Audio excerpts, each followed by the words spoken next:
कि जो हमारे गुनाहों को, यानी हमारा नाम आमाल से हमारे गुनाहों को, नेकियों को मिटा देता है, हमारे नेक आमाल को बर्बाद कर देता है। वो कौन से गुनाह है दुनिया के अंदर? क्या आज हम और आप उस गुनाह को अंजाम देते, करते? बिल्कुल करते। वो कौन सा गुनाह है? वो गुनाह है कुफ्र का इर्तिकाब करना। कुफ्र, कुफ्र समझते हैं? कुफ्र का मतलब, अच्छा ईमान का माना समझते हैं? यहाँ मना कीजिए, बात ना करें, बस धीरे से, बच्चे हैं, सुनो इधर। तो क्या बोल रहा था, ईमान का मतलब जानते हैं? ईमान का क्या मतलब है, किसी को पता है? ये दूसरी चीज है जो हमारे नेकियों को खत्म कर देती है नामा अमाल से, वो एक कुफ्र। ईमान का मतलब होता है मानना, ईमान का एक मतलब होता है मानना, और कुफ्र का मतलब होता है इनकार करना।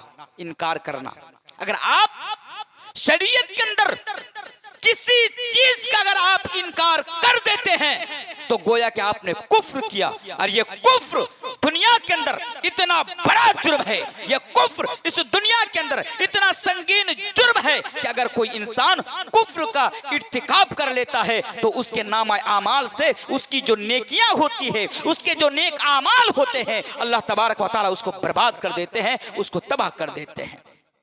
आइए, ईमान किसे कहते हैं?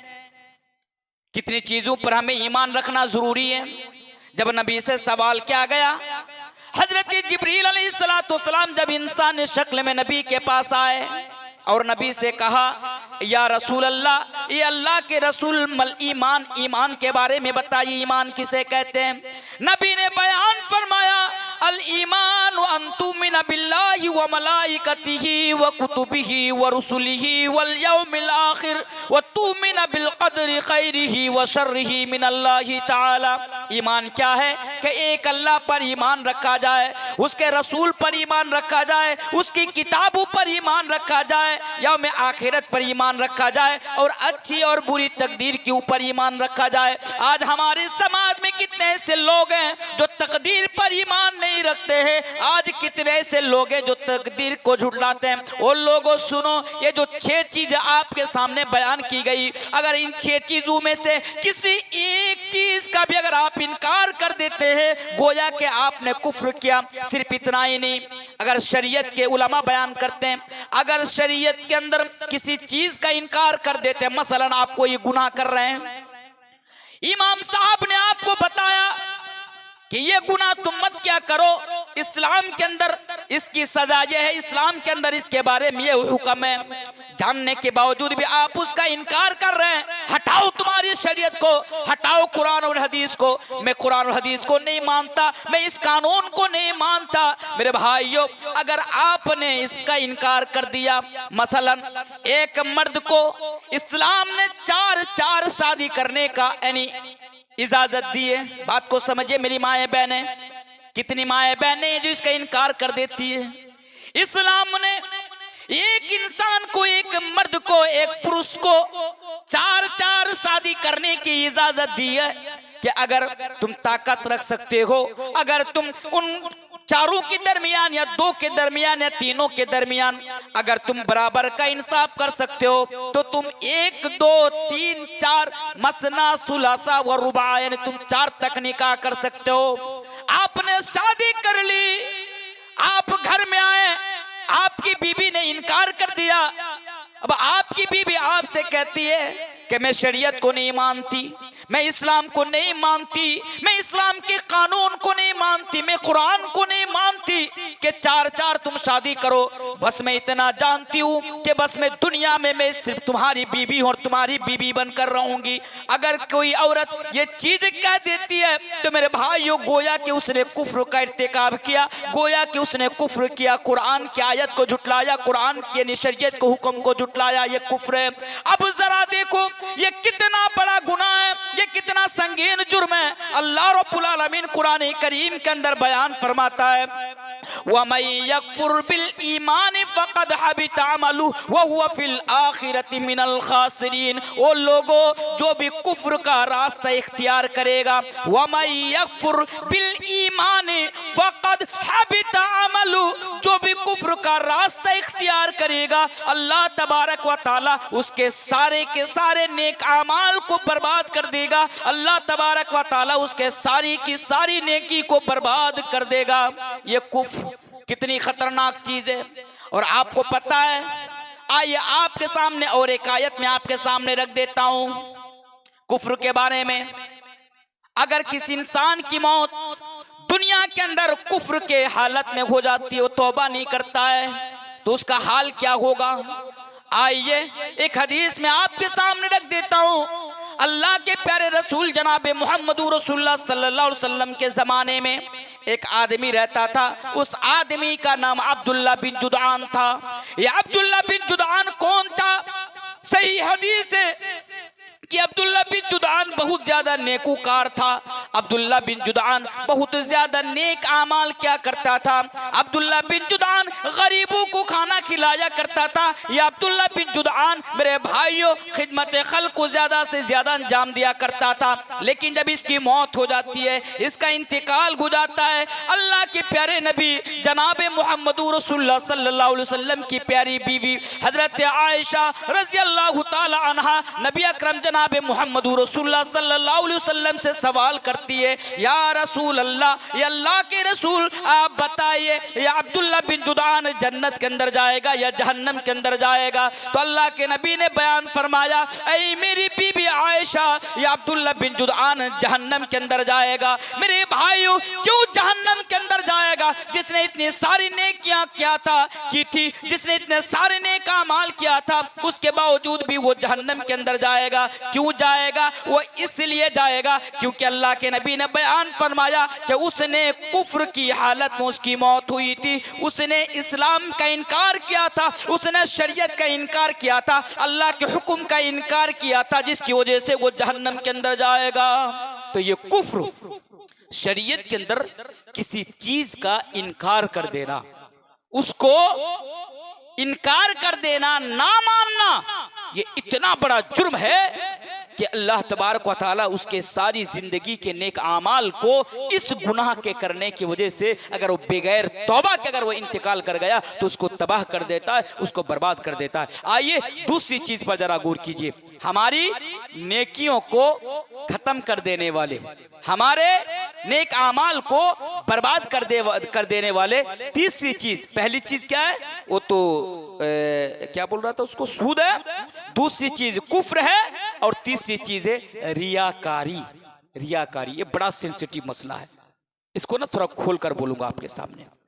रियाकारी का मसला ये बड़ा सेंसिटिव मसला है और ये इतना सेंसिटिव मसला है कि ये बीमारी औरतों के अंदर भी पाई जाती है, हमारे अंदर भी पाई जाती है और ये बीमारी दिन ब दिन बढ़ती जा रही है। रियाकारी का मसला, ये रियाकारी का मसला क्या है, कितना संगीन है, आइए आपको मैं मिसाल देकर समझाता हूँ।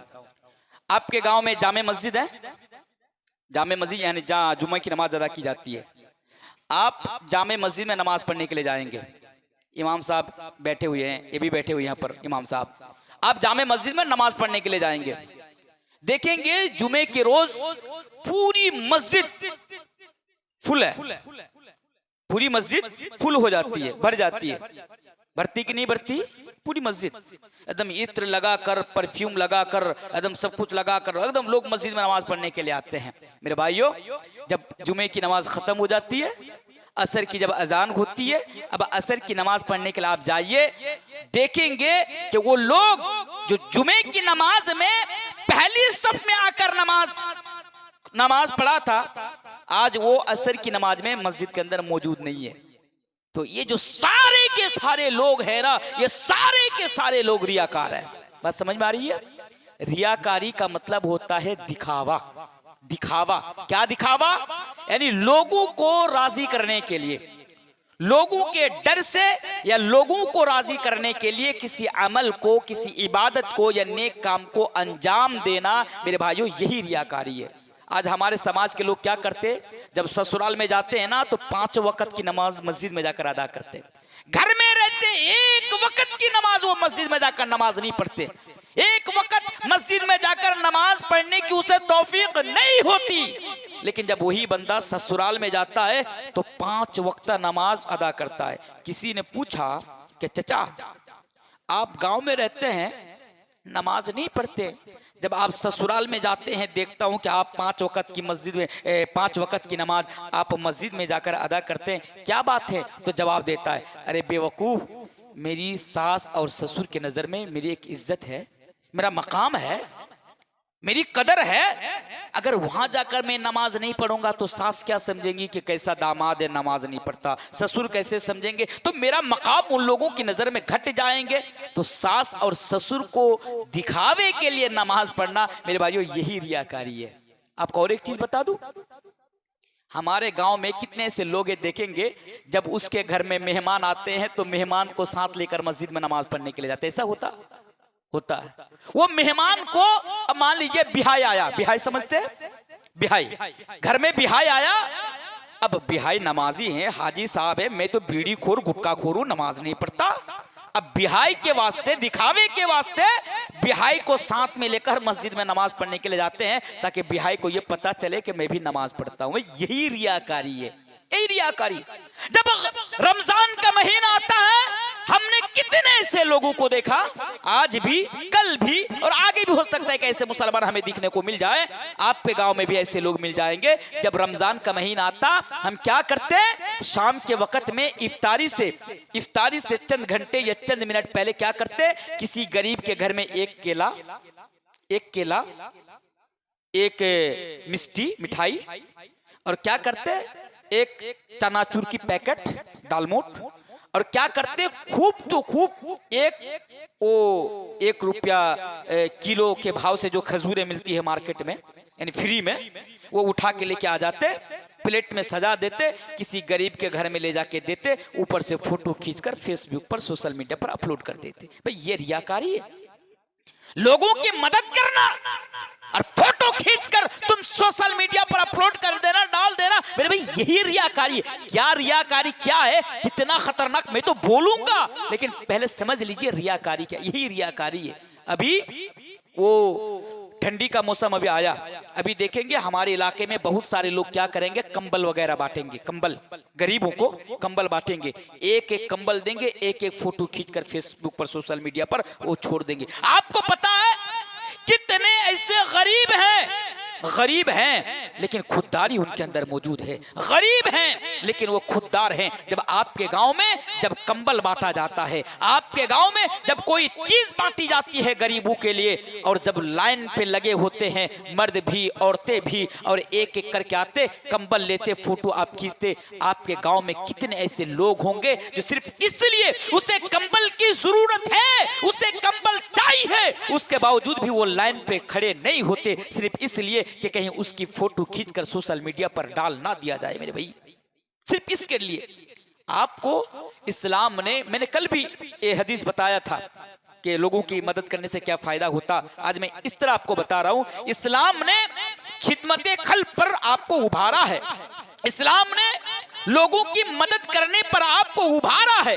यकीनन आप लोगों की मदद कीजिए, लेकिन इस्लाम ने आपको जलील करने का हक नहीं दिया है। अगर आप गरीबों की मदद करना चाहते, बेशक आप ज्यादा से ज्यादा गरीबों की मदद कीजिए, लेकिन खुदारा किसी गरीब की फोटो, किसी गरीब का फोटो खींचकर, किसी की बेटी का, किसी की बहन का, किसी बूढ़ी माँ का, किसी की बीवी का, किसी के बाप का फोटो खींचकर और सोशल मीडिया पे डालने की इजाजत इस्लाम आपको नहीं देता है। इस बात को आप हमेशा याद रखिएगा, यही दिखावा है। हाँ, आपको जरूरत है, फोटो खींचना है, जब आप सोशल मीडिया पर छोड़ेंगे, आप मुंह के सामने में किसी चीज को रख दिए, दीजिए, ताकि अगर जरूरत हो किसी काम के बिना पर अगर करना चाहते हैं तो हाँ वहां तक ठीक है, लेकिन डायरेक्ट फोटो नहीं छोड़ सकते और आप उसको जलील नहीं कर सकते मेरे भाइयों, सिर्फ इसलिए कि देखो मैंने कितना बड़ा कारनामा अंजाम दे दिया। अल्लाहू अकबर। ये जो रियाकारी है, ये रियाकारी का मसला बड़ा सेंसिटिव मसला है। कितना सेंसिटिव मसला है, आइए एक हदीस में आपके सामने रखता हूं। अल्लाह के प्यारे नबी जनाब मुहम्मदुर रसूलुल्लाह सल्लल्लाहु अलैहि वसल्लम बयान फरमाते हैं, इन्ना अखवफ मा अखाफु अलैकुम अश्शिरकुल असगर। ऐ लोगों सुनो, नबी बयान फरमाते हैं कि मैं सबसे ज्यादा तुम लोगों को लेकर जिस चीज से डरता हूं वो चीज है छोटा शिर्क, यानी शिर्क असगर। वो है शिर्क असगर। नबी से पूछा गया, नबी से सवाल किया गया कि अल्लाह के रसूल बताइए ये कि छोटा शिर्क क्या है। अल्लाह के नबी बताइए कि ये शिर्क असगर से मुराद क्या है। अल्लाह के नबी ने बयान फरमाया अर्रिया, ये रियाकारी है। मेरे भाइयों ये इतना खतरनाक है, ये इतना संगीन जुर्म है कि कल कयामत के रोज जब अल्लाह तबारक व तआला लोगों को उसके नेक अमाल का बदला देगा।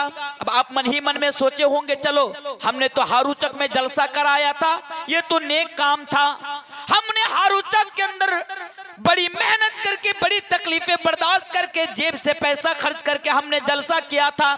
इसलिए किया था कि लोग कुरान और हदीस की बातें सुने, अच्छी बात है। अब आप मन ही मन में सोच रहे हैं कि कल कयामत के रोज आज तो सबको अपना अपना बदला दिया जा रहा है, आज तो सबको सबकी नेकियों का बदला दिया जा रहा है, आज मुझे भी मेरी नेकियों का बदला मिलेगा, आज भी मुझे इसका अजर मिलेगा।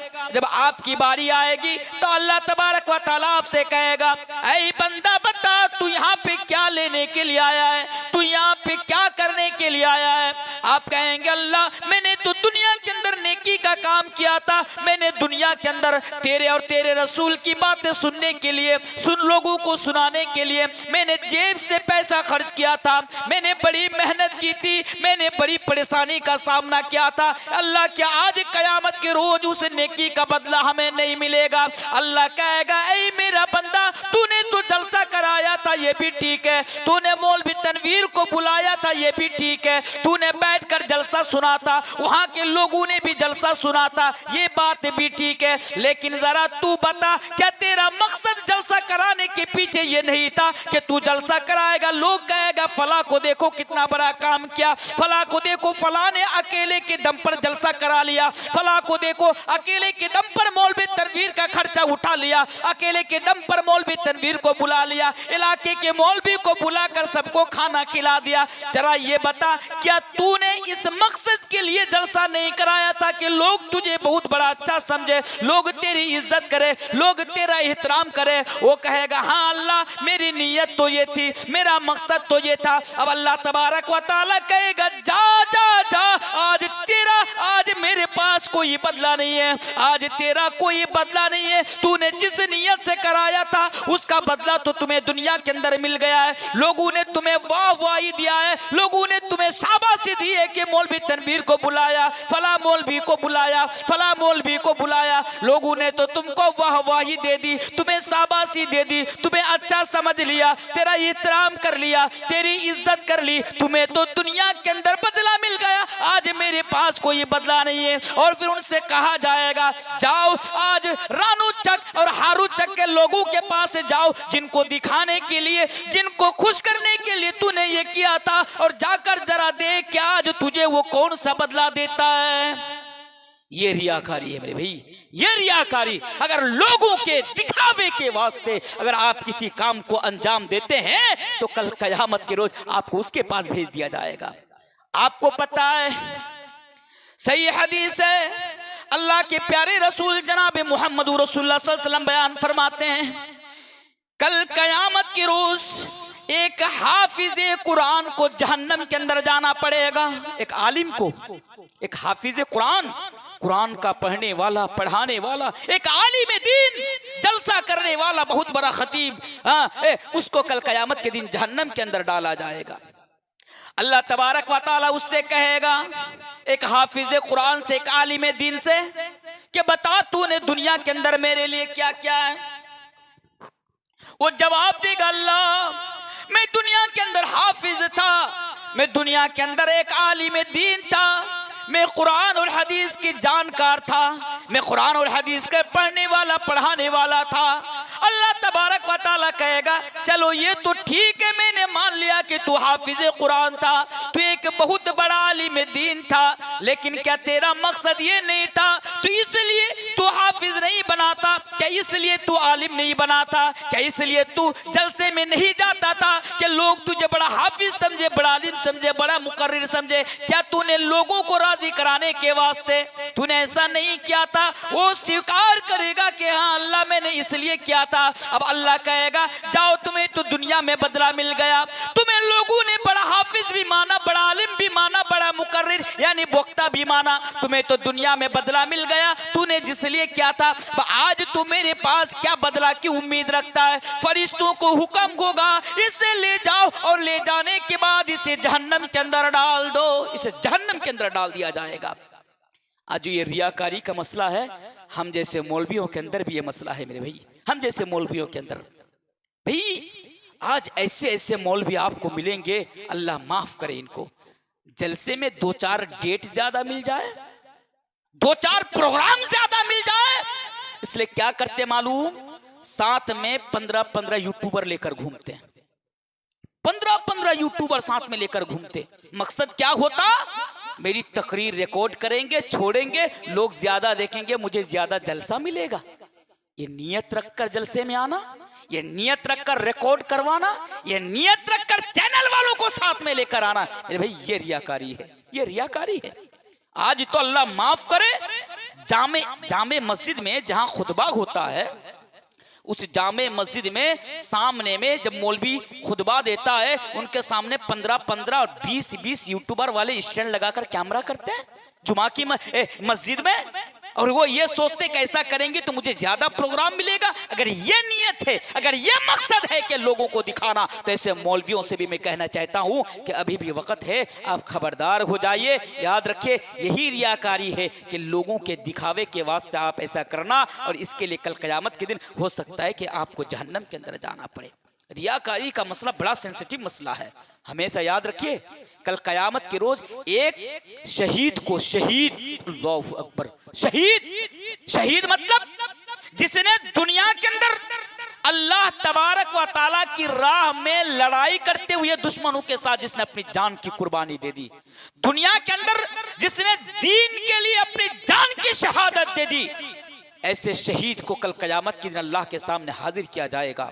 अल्लाह उनसे कहेगा तूने मेरे लिए क्या किया? वो कहेगा अल्लाह मैंने दुनिया के अंदर तेरे लिए शहादत दे दी, मैंने अपनी जान की कुर्बानी दे दी।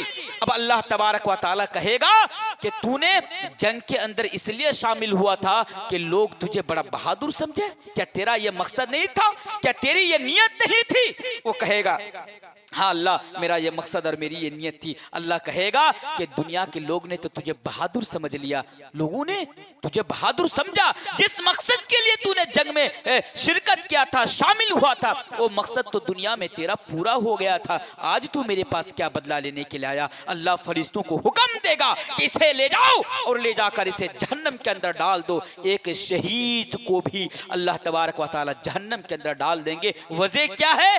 वजह है सिर्फ रियाकारी। इस रियाकारी की वजह से। इसलिए मेरे भाइयों ज्यादा टाइम नहीं मेरे पास, और 15 मिनट का टाइम बाकी रह गया है। बस मैं ये भी ये मेरा तीसरा या चौथा पैगाम आपके सामने है कि आप रियाकारी से बचाए, क्योंकि ये आपके नेकियों पर पानी फिर देती है, या आपके नेकियों को बर्बाद कर देती है। आइए और एक चीज जरा देख लीजिए, वो चीज क्या है?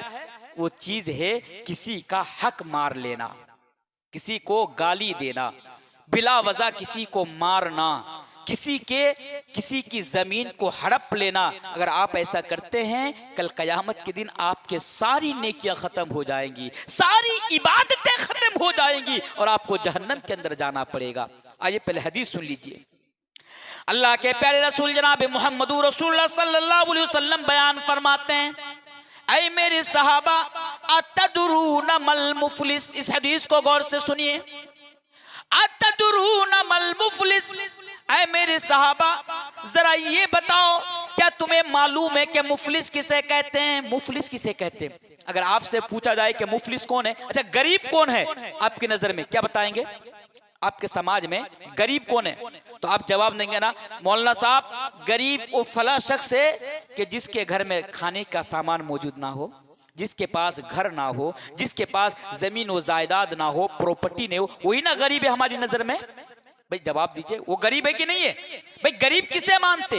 गरीब उसे मानते ना, गरीब इंसान जिसके पास रहने को घर ना हो, अगर घर हो तो ऊपर छत ना हो, अगर एक टाइम का खाना खाता हो, दूसरा टाइम खाना खाने के लिए उसे सोचना पड़ता हो, उसके घर में खाने दाने दाने का मोहताज हो, तो भाई ये लोग हमारी नजर में गरीब है। अब अल्लाह के रसूल सहाबा को पहले सवाल करते, अल्लाहु अकबर, कि ऐ मेरे सहाबा अतदरूना मल मुफलिस, तुम्हें पता है मुफलिस किसे कहते?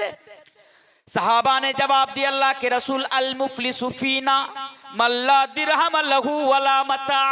सहाबा ने भी यही जवाब दिया, ऐ अल्लाह के रसूल आप हम लोगों से ये सवाल करते हैं क्या तदरून मल मुफलिस, मुफलिस कौन है, मुफलिस किसे कहते हैं? तो सुनिए, अल मुफलिसु फीना मल्ला दिरहम लहू वला मता। हमारी नजर में यानी हमारे दरमियान मुफलिस तो वो इंसान है कि जिसके पास यानी दिरहम ना हो, जिसके पास प्रॉपर्टी ना हो, जिसके पास दौलत ना हो, जिसके पास पैसा ना हो और दुनिया का साजो सामान ना हो। फिर अल्लाह के नबी ने बयान फरमाया, नहीं नहीं, वो मेरे साहबा, वो मेरी उम्मत के लोगों, वो मुफलिस नहीं है, वो भिखारी नहीं है। फिर कौन है? अल्लाह के नबी बयान फरमाते हैं, इन्नल मुफलिस मिन उम्मती यौम इन्नल मुफलिस मिन उम्मती याती यौमल क़ियामति बिसलातिन व सियामिन व ज़कातिन। अल्लाह के नबी बयान फरमाते हैं कि मुफलिस तो वो है कल कयामत के रोज, इन्नल मुफलिस मिन उम्मती याती यौमल क़ियामति बिसलातिन व सियामिन व ज़कातिन। मेरे कुछ उम्मत के लोग होंगे, यानी अल्लाह के कुछ बंदे ऐसे होंगे कल कयामत के रोज बहुत सारी नमाजें लेकर आएंगे। हदीस को सुनिए, बहुत सारी नमाजें लेकर आएंगे, बहुत सारी ज़कातें लेकर आएंगे, बहुत सारे रोजे लेकर आएंगे। यानी जिसने दुनिया में बहुत सारी नमाजों का ये इत्माम किया था, रोजा भी रखा था, अल्लाह की राह में ज़कात भी दिया था, ऐसे लोग जिनके नामा या माल में नेकियों की कमी नहीं होंगी, बड़े बड़े नेकियां लेकर आएंगे। लेकिन मेरे भाइयों, अल्लाह के नबी बयान फरमाते हैं कि जब वो आएंगे और उनके लिए ये फैसला कर दिया जाएगा कि इस बंदा को जन्नत के अंदर दाखिल कर दिया जाए, पीछे से एक बंदा आएगा और उसको अल्लाह तबारक व तआला से कहेगा कि अल्लाह तू इसे जन्नत के अंदर दाखिल कर रहा है, लेकिन एक मिनट, इसने दुनिया के अंदर मेरे ऊपर जुल्म किया था, मेरी जमीन को हड़प लिया था, मेरी जमीन को मेरा पैसा खा गया था, मेरा माल खा गया था। अल्लाह दुनिया में ये बड़ा ताकतवर था, मैं गरीब था, दुनिया में मुझे इंसाफ ना मिला था। अल्लाह तू तो आज इंसाफ करने वाला है, आज तो तू इंसाफ का तराजू रखने वाला है, मीजान रखने वाला है। ए अल्लाह आज तू हमें इंसाफ कर दे। अल्लाहु अकबर, आज तू हमें इंसाफ कर दे। अल्लाह तबारक व तआला उसे रोक लेगा। उसको रोकने के बाद उसकी जो नेकियां होंगी, उन नेकियों में से उसके बदले की जिसने जितना जुल्म किया था इसके ऊपर, उतनी नेकियां उससे लेकर के इसको दे दी जाएगी। और मेरे भाइयों, इसके गुनाह उसके सर के ऊपर लाद दिया जाएगा। अच्छा एक चीज बताइए, अच्छा एक चीज बताइए, इधर जमीन व जायदाद में जो बंटवारा होता है बाप की प्रॉपर्टी में, बाप के इंतकाल कर जाने के बाद बाप की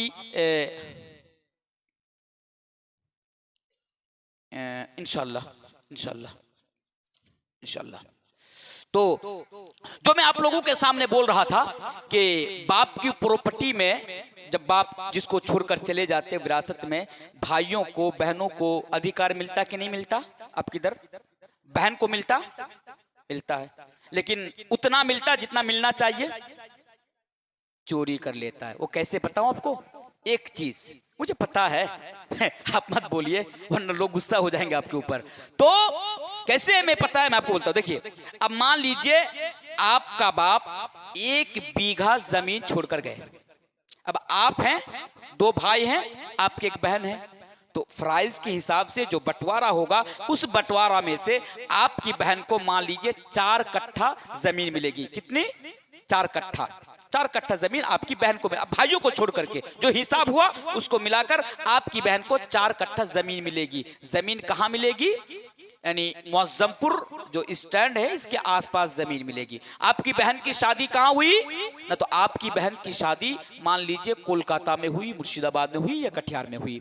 अब आप क्या करते हैं, हमारे इलाके में ऐसा होता है, आपके इलाके में होता नहीं होता मुझे मालूम नहीं, इसलिए मैं बोल रहा हूं। अब आप भाई लोग क्या करते हैं, बहन को 4 कट्ठा जमीन तो देते हैं, लेकिन किस हिसाब से देते हैं? अब मान लीजिए कि मुअज्जमपुर के अंदर 4 कट्ठा जमीन की कीमत मान लीजिए 50 लाख है, मिसाल के तौर पर, ज्यादा भी हो सकता है कम भी हो सकता है, मैं मिसाल दे रहा हूं। 50 लाख रुपया उस जमीन की कीमत है। अब आपकी बहन वो जमीन किसी और को बेच नहीं सकती। क्यों? इसलिए कि अगर आपकी बहन उस जमीन को कहीं और जाकर बेचेगी उसे 50 लाख रुपया मिलेगा, लेकिन आप क्या करेंगे, अपनी बहन के लिए घर का दरवाजा बंद कर देंगे, अपनी बहन को घर में आने नहीं देंगे। हमारे घर में तेरा क्या काम, तुझे जो हिस्सा चाहिए था, तुझे तो 4 कट्ठा जमीन का हिस्सा मिल गया, तूने कहीं और जाके बेच दिया, उसके घर जा, उसके घर में जा रख।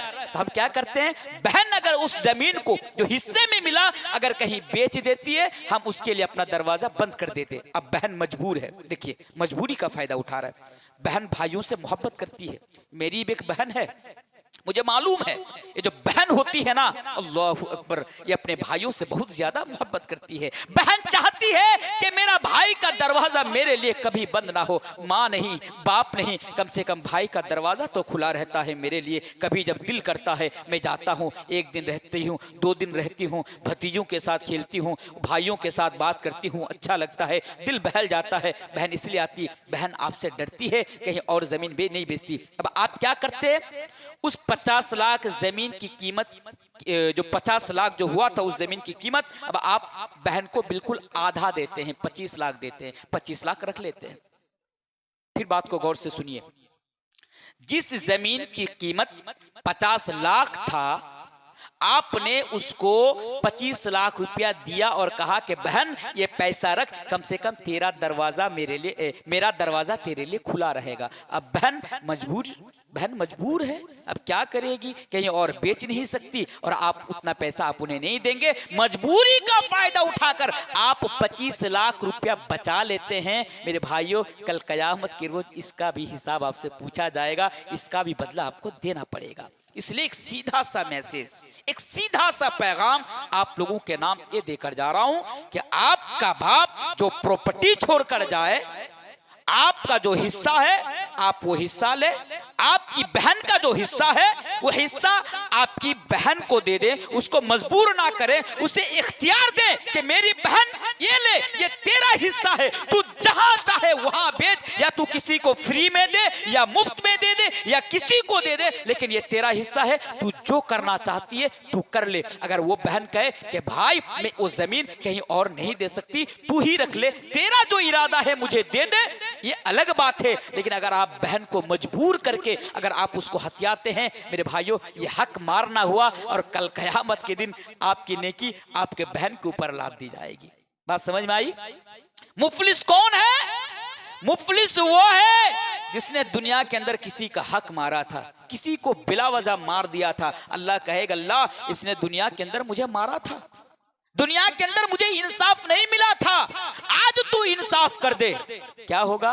उसकी नेकियां इसे दे दी जाएगी, इसके गुनाह उसके ऊपर लाद दिए जाएंगे। अल्लाहू अकबर। इस तरह करते करते करते उनकी सारी नेकियां खत्म हो जाएंगी और उन लोगों के गुनाह इसके ऊपर चढ़ा दिए जाएंगे। अल्लाह फरिश्तों को हुक्म देगा, जिसे जन्नत जाने का हुक्म दिया था, अल्लाह फिर फरिश्तों को दोबारा हुक्म देगा कि अब तो इसकी नेकी खत्म हो गई, चल जा इसे जहन्नम के अंदर लेकर फेंक दे, उसे जहन्नम के अंदर ले जाकर फेंक दे। वो जो नमाजें लेकर आए थे, जो रोजे लेकर आए थे, जो ज़कात और दानो खैरात की जो नेकियां लेकर आए थे, सारी नेकियां खत्म, वो मुफलिस होकर, भिखारी होकर कल कयामत के रोज मेरे भाई जहन्नम के अंदर चला जाएगा। इसलिए खबरदार, अगर आप अपनी नेकियों की हिफाजत करना चाहते हैं, आप अपनी नेकियों को बचाना चाहते हैं, तो मेरे भाइयों, आप दुनिया के अंदर किसी का हक ना मारना, किसी की जमीन को ना हड़पना, किसी को गाली नहीं देना, किसी पर बिला वजह जुल्म और अत्याचार और अन्याय ना करना, और वरना कल क़यामत के दिन आपको आपकी नेकियों से हाथ धोना पड़ेगा। मेरे भाइयों, आइए और एक चीज आपके सामने देकर चला जाता हूं। मुझे एक पर्चा दिया गया है, इंशाअल्लाह उसकी तरफ भी मेरा ध्यान है। मैं आज ज्यादा देर तक आप लोगों के सामने नहीं रहूंगा। मैं पहले ही बता देता हूं माजरत के साथ, हालांकि मेरा 2.25 घंटा हो ही जाएगा, उसके बावजूद भी मैं बोलता हूं कि आज जो है ना मेरी गाड़ी लगभग 2 बजे के आसपास है, 2:50 या 2:57 में मेरी गाड़ी फरक्का में है। वो गाड़ी पकड़ करके मुझे उड़ीसा के लिए रवाना होना है। टिकट भी कंफर्म है, इसलिए मैंने कमेटी से कल भी कहा था, सदर इजलास से भी कहा था, आज भी मैंने कमेटी से कहा कि देखिए अगर आप लोग चाहते हैं कि मैं ज़्यादा देर तक बोलूँ, 2 घंटा से ऊपर बोलूँ, आप लोग मुझे 10:30 बजे टाइम दीजिए। इंशाअल्लाह 10:30 बजे से लेकर मैं 2 घंटा या उससे 1:45 बजे तक जो भी टाइम रहेगा मैं आप लोगों के सामने खिताब रखूंगा। लेकिन चंदे की वजह से देर हो गई, लेट हो गया, मुझे 11 बजे लाया गया, इसलिए मैं आज 1:45 बजे मैं अपनी बात को ख़त्म करूंगा, 2.25 घंटा बोलकर, क्योंकि और सिर्फ 15 मिनट बाकी है। आइए और एक चीज़ मैं आपके सामने रख देता हूं, वो कौन सी चीज़ है, ये लास्ट चीज़ है, वो कौन सी चीज़ है जो हमारे लिए बहुत ज़रूरी है, जो चीज़ हमारे नेकियों को बर्बाद कर देती है, हमारी नेकियों को तबाह कर देती है। वो चीज़ है इर्तिदाद। इर्तिदाद, इर्तिदाद समझते? एक आदमी नहीं समझते। इर्तिदाद का मतलब होता है दीन इस्लाम से पलट जाना, दीन इस्लाम से फेर जाना, जिसे हम कहते हैं ना मुर्तद हो जाना। मुर्तद समझते हैं? समझते कि नहीं समझते? मुर्तद का मतलब होता है पहले मुसलमान था अब हिंदू हो गया, पहले मुसलमान था अब ईसाई हो गया। ये मैं क्यों बोल रहा हूं आपको पता है?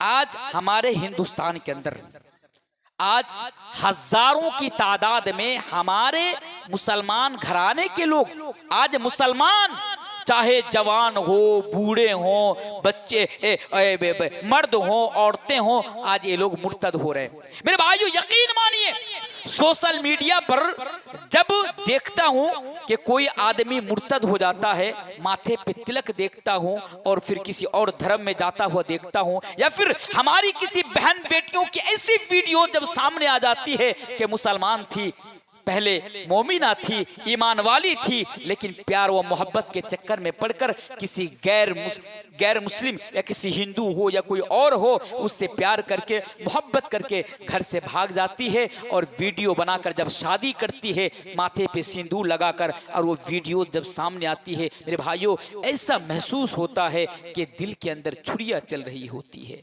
बहुत बुरा लगता है कि आज ये मुसलमान, इनका ईमान इतना कमजोर हो गया कि आज ये मुसलमान चंद पैसों की वजह से, प्यार की वजह से, मोहब्बत की वजह से, बस दुनिया की किसी चीज के एवज वो अपना ईमान का जनाजा निकाल देते, वो अपना ईमान को बेच देते और वो मुर्तद हो जाते। मेरे भाइयों कुछ दिन पहले मैं उत्तर प्रदेश एक प्रोग्राम में गया, बलरामपुर।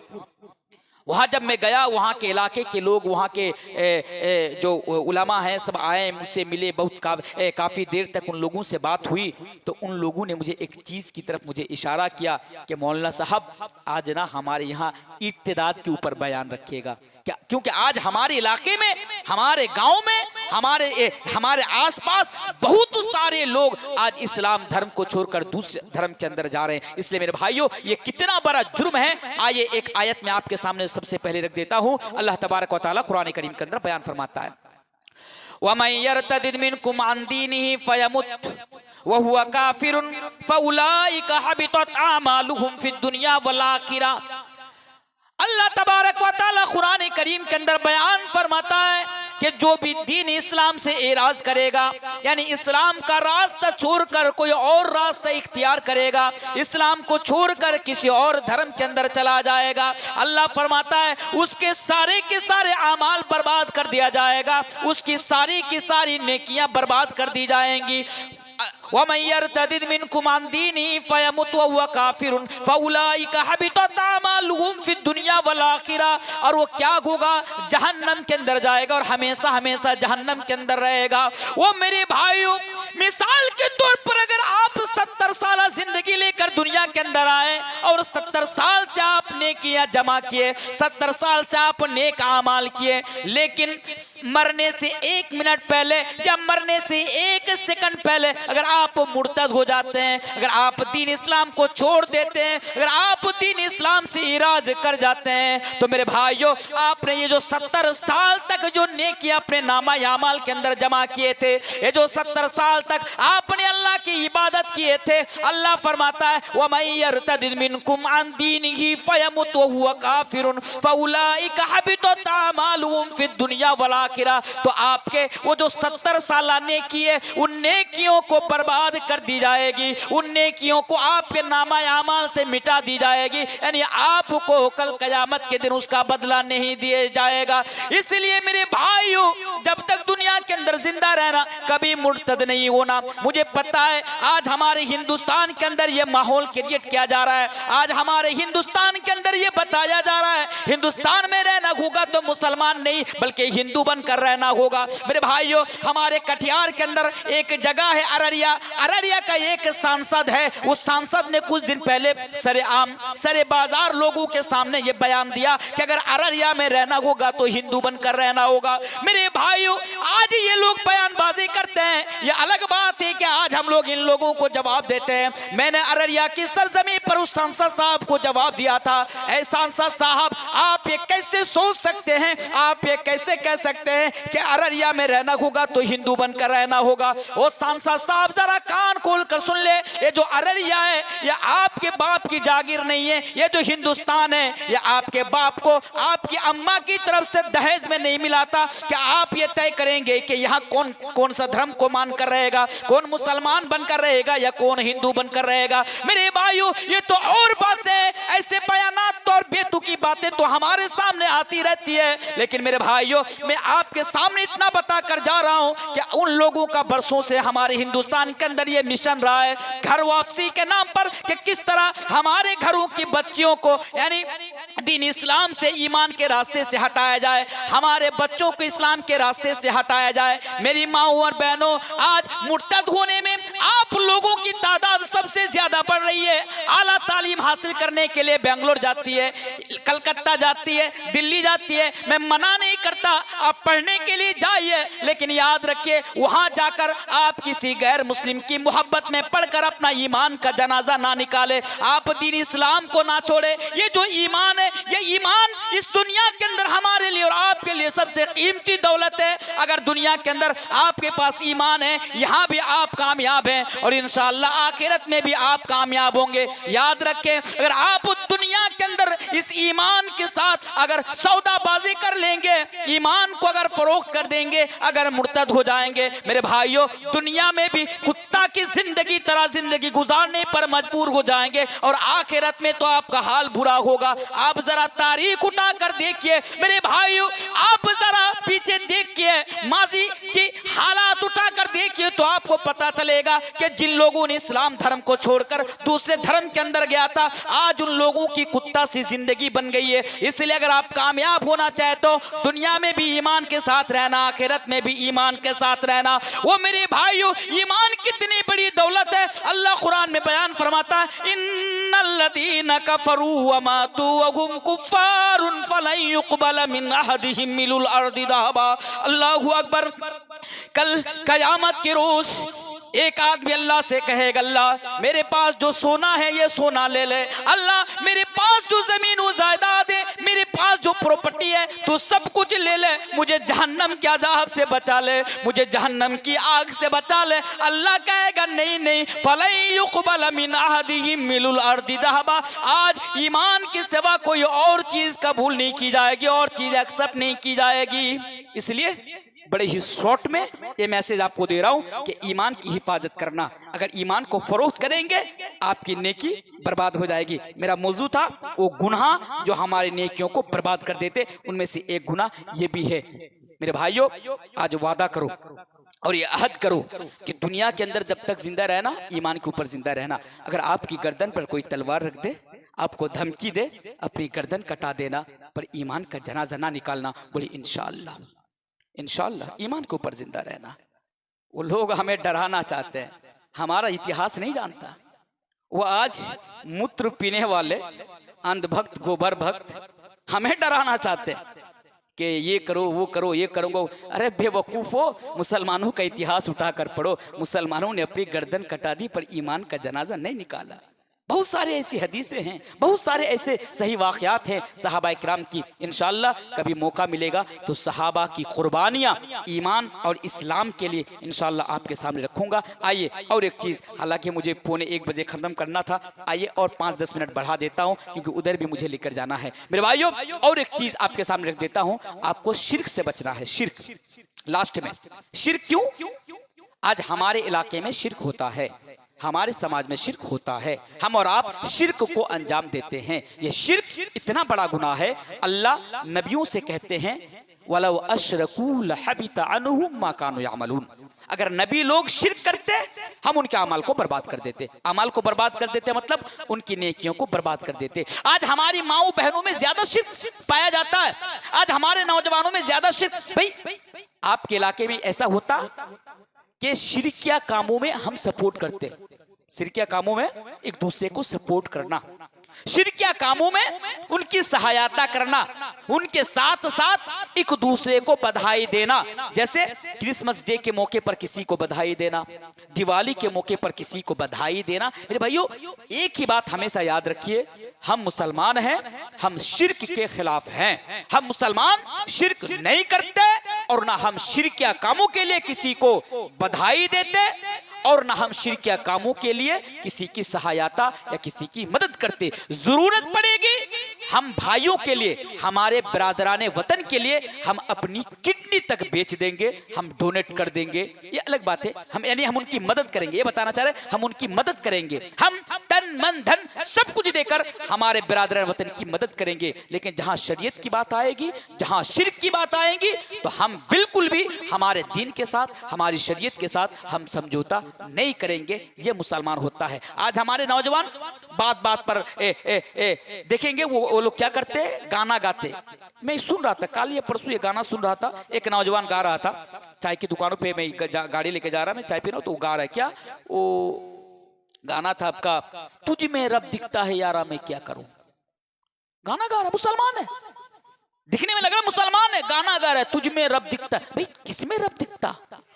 भाई इंसान में रब दिखता, ये तो हिंदुओं का अकीदा है भाई, ये तो उनका कॉन्सेप्ट है मेरे भाइयों। वो कहते हैं ना कि बेटी के रूप में वो भगवान आ गए, बेटे के रूप में भगवान आ गए, ये उनका अकीदा, हमारा अकीदा नहीं है। आज हमारा नौजवान क्या कहते हैं, जीता था जिसके लिए मरता था, वो एक लड़की थी जिसे मैं प्यार करता था। अरे बेवकूफ, आपको दुनिया के अंदर किसी लड़की के लिए जीने और मरने के लिए भेजा गया? हाँ, किसी लड़की के लिए भेजा गया कि किसी लड़की के लिए मरो, किसी लड़की के लिए जियो? नहीं, फिर क्यों भेजा गया?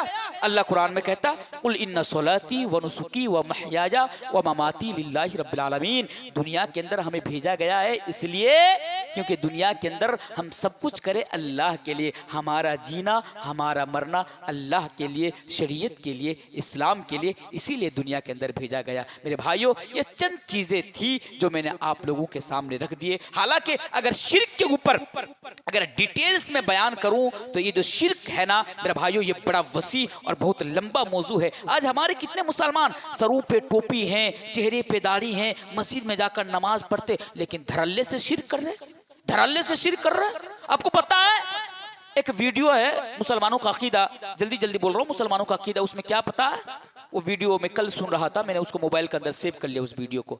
ये भाई एक मुसलमान ये अकीदा और ये अकीदा कैसे रख सकता?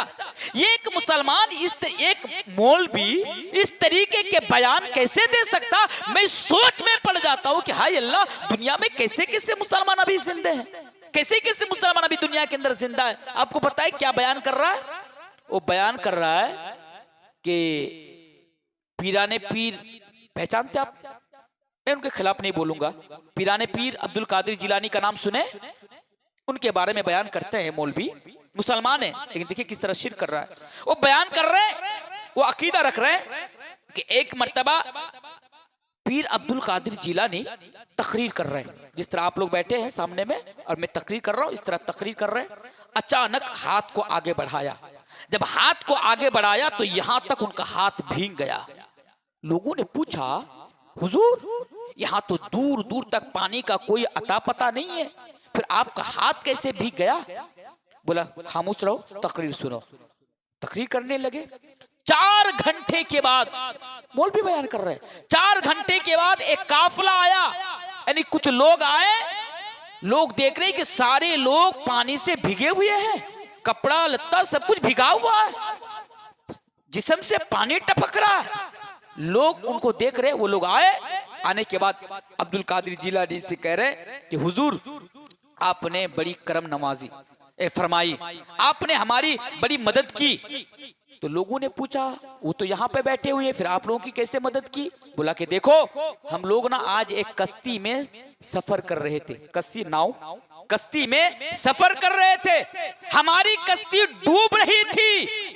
हमने डूबती हुई कश्ती के ऊपर चढ़कर हमने मदद के लिए गौस पाक का नाम लिया और कहा कि ए गौस पाक अब्दुल कादिर जिलानी हमारी मदद फरमा, हमारी डूबती हुई कश्ती को बचा ले। और पीर साहब ने यानी गौस पाक अब्दुल कादिर जिलानी ने हाथ बढ़ाया और हमारी डूबती हुई कश्ती को डूबने से बचा लिया। अस्तगफिरुल्लाह नऊज़ु बिल्लाहि मिन ज़ालिक। मेरे भाई कहते हैं हमारी डूबती हुई कश्ती को हाथ बढ़ाकर बचा लिया। अब बताइए, बचाने वाला किसकी जात है? अल्लाह की जात है। लेकिन अकीदा क्या रख रहे हैं, बयान क्या कर रहे हैं, लोगों को क्या पैगाम दे रहे हैं, लोगों को क्या मैसेज दे रहे हैं कि अब्दुल कादिर जिलानी बचाने वाले हैं लोगों की जान। यहां तक बयान करते कि अब्दुल कादिर जिलानी एक मर्तबा तकरीर कर रहे हैं, एक कौवा ऊपर काई काई काई काई कर रहा है, लोग डिस्टर्ब हो रहे हैं। अब्दुल कादिर जिलानी साहब को गुस्सा आया, उन्होंने जलाल के साथ देखा, यानी गुस्से में देखा, वो कौवा मरकर नीचे गिर गया। जब तकरीर खत्म, अब्दुल कादिर साहब वहां गए और जाने के बाद बस हाथ लगाया, कुम बिइज़्निल्लाह कहा, कौवा जिंदा होकर फरफरा कर उड़ने लगा। नऊज़ु बिल्लाहि मिन ज़ालिक। ये शिर्क को आज प्रमोट किया जा रहा है, लोगों के सामने रखा जा रहा है, लोगों के सामने बयान किया जा रहा है। अगर उन लोगों के शिर्क या अकायद को अगर आप लोगों के सामने बयान करना शुरू कर दूं तो शायद कि रात गुजर जाएगी, लेकिन उनके अकायद, शिर्क के अकायद और इस तरीके की बातें खत्म नहीं होंगी। मेरे भाइयों, ये चंद बातें थी। लास्ट में मुझे जो पर्चा दिया गया दीनी तालीम के इससे दीनी तालीम के लिए, मेरे भाइयों ये जो दीनी तालीम है, ये हर, मैं तकरीर से हटकर ये बात आपके सामने कर रहा हूँ, मौजूद से हटकर, वरना मेरी आदत नहीं है मौजूद से हटना। मौजूद से हटकर ये बात मैं आपके सामने कर रहा हूँ।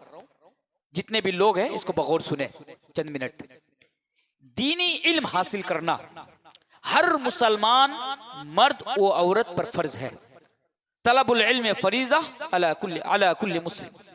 हर मुसलमान के ऊपर दीनी इल्म हासिल करना, दीनी जानकारी लेना, नमाज के मालूमात, रोजे के मालूमात, ज़कात के मालूमात को हासिल करना, दुआएं याद करना, मेरे भाइयों हर मुसलमान मर्द व औरत के ऊपर फर्ज है। लेकिन बड़े अफसोस के साथ मुझे कहना पड़ रहा है कि जहां आज की डेट में, आज की तारीख में हमारा रुझान असली तालीम हासिल करने के लिए बढ़ रहा है।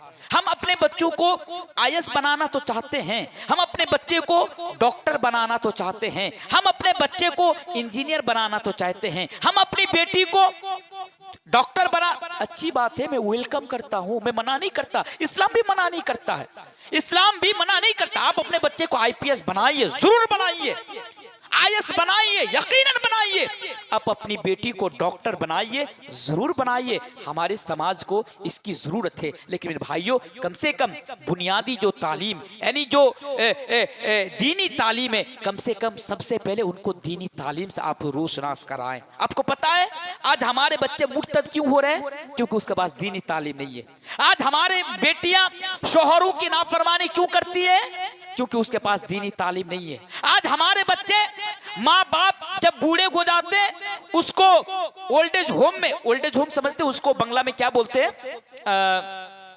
जी, अनाथ आश्रम। हम अपने बच्चे क्या करते हैं, जब माँ बाप बूढ़े होते हैं तो बच्चे क्या करते हैं, उनको ओल्ड एज होम में रखकर आते हैं, यानी अनाथ आश्रम में उसको रखकर आते हैं। अगर उसके पास दीनी तालीम होती तो क्या ये हरकत कर सकते? चैलेंज करता हूं मैं आपके सामने, दुनिया के अंदर एक मौलवी मुझे ऐसा बताइए जिसके पास दीनी तालीम हो, शरीर सही माने में दीनी तालीम हो, सिर्फ नाम का मौलवी नहीं। आज हम क्या समझते हैं, हर दाढ़ी वाले, टोपी वाले, पंजाबी वाले को मौलवी समझ बैठते, नहीं, गलत बात है। हर दाढ़ी वाला, टोपी वाला मौलवी नहीं। आज समाज के अंदर कुछ लोग ऐसे भी हैं, कुछ शैतान ऐसे भी हैं कि दाढ़ी टोपी लगाकर मौलवियों को बदनाम करने के लिए आज घूम रहे हैं। हर दाढ़ी टोपी वाले जिनके पास सही माने में दीन का इल्म है, दीनी तालीम है, एक मौलवी मुझे ऐसा दिखाइए जो अपने माँ बाप को ओल्ड एज होम में रखकर आए हैं, वृद्धाश्रम में रखकर आए, नहीं मिलेंगे आपको, इल्ला माशाअल्लाह। पूरे चैलेंज के साथ तो नहीं कह सकता, इल्ला माशाअल्लाह, तादाद कम होंगे अगर ऐसा हो। तो मेरे भाइयों, जरूरी है उनको दीनी तालीम हासिल करना। एक बच्चा यहाँ पे ताबीज लटकाया हुआ, मैंने उनसे पूछा कि भाई ताबीज लटकाना शिर्क है, ताबीज मत लटका, इतना बड़ा शिर्क है ये, इतना बड़ा गुनाह है कि अल्लाह इस गुनाह को माफ नहीं करेगा। इन्नल्लाह ला यगफिरु अन युश्रका बिही व यगफिरु मा दून ज़ालिका लिमन यशा।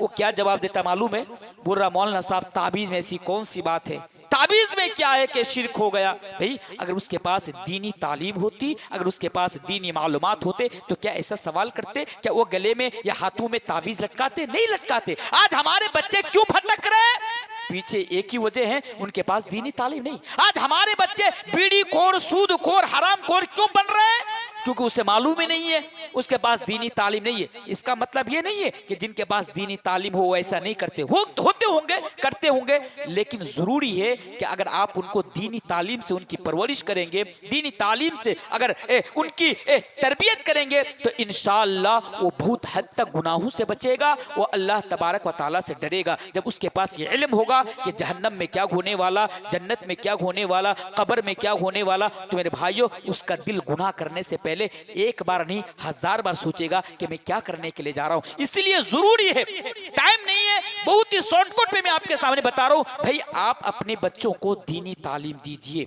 जरूरी है आज के दौर में, जरूरी है आज की डेट में कि आप अपने बच्चों को दूसरी तालीम के साथ साथ दीनी तालीम से भी रोशनास कराएं। और ये सबसे पहले जरूरी है क्योंकि ये आपके ऊपर फर्ज है। और आप एक बाप होने के नाते, एक गार्जियन होने के नाते, अगर आप अपने बच्चों को दीनी तालीम नहीं देंगे, अला कुल्लुकुम राइन व कुल्लुकुम मसऊलुन अन रइयतिही, याद रखिए कल कयामत के रोज इसके बारे में आपसे पूछा जाएगा। कल कयामत के रोज इसके बारे में आपसे सवाल किया जाएगा कि आपने अपने बच्चों को, अपनी बेटियों को दीनी तालीम से महरूम क्यों रखा। आज हमारी बेटियां बेपर्दगी के साथ हीरोइन बन के घूम रही है, 7-8 किलो लिपस्टिक लगाकर घूम रही, क्यों घूम रही? उसके पास दीनी तालीम नहीं, दीनी मालूमात नहीं कि एक लड़की को किस तरह जिंदगी गुजारनी चाहिए, एक लड़की को किस तरह पर्दा करना चाहिए। इसलिए जरूरी है कि आप उनको जहन्नम की आग से बचाएं। एक आयत है, अल्लाह तबारक व तआला कुरान करीम के अंदर बयान फरमाता है कि या अय्युहल्लज़ीना आमनू कू अनफुसकुम व अहलीकुम नारा, खुद भी जहन्नम की आग से बचो, अपने औलाद को, बेटा बेटी को, परिवार को, इसे भी जहन्नम की आग से बचाओ। और एक आदमी उस वक्त तक जहन्नम की आग से नहीं बच सकता जब तक उसके पास दीनी तालीम ना हो, क्योंकि वो फर्क ही नहीं कर पाएगा कौन सही है और क्या गलत है। इसलिए आज के इस पुरफितन दौर में, आज की इस डेट में मैं बारहा आपसे रिक्वेस्ट करता हूं कि कम से कम आप अपनी औलाद को दीनी तालीम से रोशनास कराएं। इंशाअल्लाह अगर दीनी तालीम से रोशनास कराएंगे, दुनिया में भी कामयाब रहेंगे, आखिरत में भी कामयाब रहेंगे। हम क्या समझते हैं, आज हमारी सोच क्या है, भाई दीनी तालीम हासिल करके क्या करेंगे, हम ये सोचते। लेकिन हमने कभी सोचा हमारे नबी ने क्या कहा, खैरुकुम मन तअल्लमल कुरान व अल्लमा। आपकी नजर में हो सकता है कि दीनी तालीम हासिल करने वाले लोगों का कोई मकाम नहीं है, कोई हैसियत नहीं है, कोई इज्जत, ये आपकी नजर में है। लेकिन मेरे भाई जब कोई बंदा दीनी तालीम हासिल करता है, पढ़ता है, पढ़ाता है, अल्लाह तबारक व अल्लाह के रसूल कहता है वो दुनिया के अंदर सबसे बेहतरीन लोग हैं।